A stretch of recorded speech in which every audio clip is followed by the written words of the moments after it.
ఎన్నికలు సమీపిస్తున్నప్పుడు కొందరు రాజకీయ నాయకులకు ఎలివేషన్లు ఇస్తూ సినిమాలు వస్తుంటాయి. అలాగే కొందరు నేతలను టార్గెట్ చేస్తూ మూవీస్ కూడా తీస్తుంటారు. ఆంధ్రప్రదేశ్ విషయానికి వస్తే ఇలాంటి సినిమాలు ఎక్కువగా తీయించుకున్న ఘనత వైఎస్ఆర్ కాంగ్రెస్ పార్టీదే. ఒకవైపు వైసీపీకి కలిసొచ్చేలా యాత్ర 2 లాంటి తీయించుకున్న ఆ పార్టీ తెలుగుదేశం అధినేత నారా చంద్రబాబు నాయుడు, జనసేనాని పవన్ కళ్యాణ్ను టార్గెట్ చేస్తూ రామ్ గోపాల్ వర్మతో లక్ష్మీస్ ఎన్టీఆర్, అమ్మరాజ్యంలో కడప బిడ్డలు, వ్యూహం లాంటి చిత్రాలు చేయించింది. ఇక అయితే 2024 ఎన్నికల ముంగిట ఇలాంటి ప్రయత్నాలేమీ పనిచేయలేదు.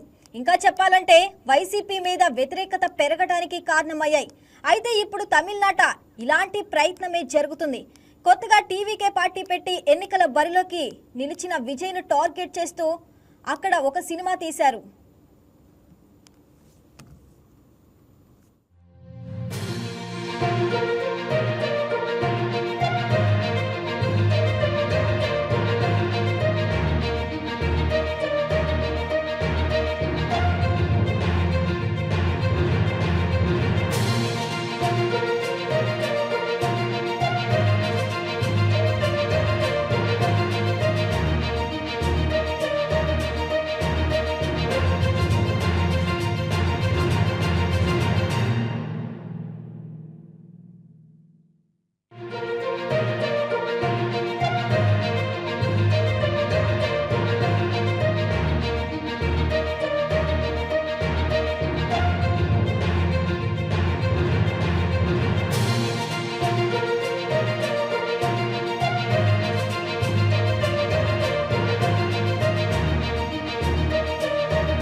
తమిళ రాజకీయాల్లో సినిమా ప్రభావం ఎప్పుడూ ఎక్కువే. ప్రస్తుతం టీవీకే పార్టీతో ఎన్నికల బరిలోకి దిగుతున్న స్టార్ హీరో విజయ్ను లక్ష్యంగా చేసుకుని TN 2026 అనే సినిమా తెరకెక్కడం ఇప్పుడు చర్చనీయాంశమైంది.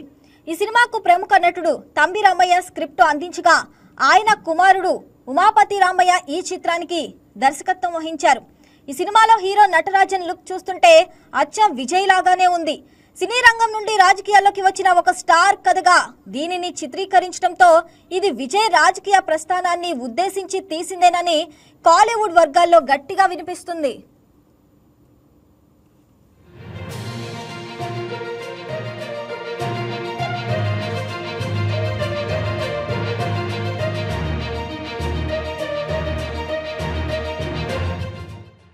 తంబి రామయ్యకు ప్రముఖ పార్టీతో ఉన్న సన్నిహిత్యం కారణంగా ఆ పార్టీ ఫండింగ్ తోనే విజయ్ ఇమేజ్ ను దెబ్బతీయడానికి ఈ ప్రయత్నం జరుగుతుందని విశ్లేషకులు భావిస్తున్నారు. ఈ నేపథ్యంలో విజయ్ సలహాదారులు సైతం ఆందోళన వ్యక్తం చేసినట్లు తెలుస్తుంది. దీనిపై తంబి రామయ్య స్పందిస్తూ ఇందులో విజయ్ ను కించపరిచే సన్నివేశాలేమీ లేవని, సినిమా చూశాక అందరి అనుమానాలు పటాపంచులు అవుతాయని వివరణ ఇచ్చారు. రాజకీయ విశ్లేషకులు మాత్రం ఈ పరిణామాలపై హెచ్చరికలు జారీ చేస్తున్నారు.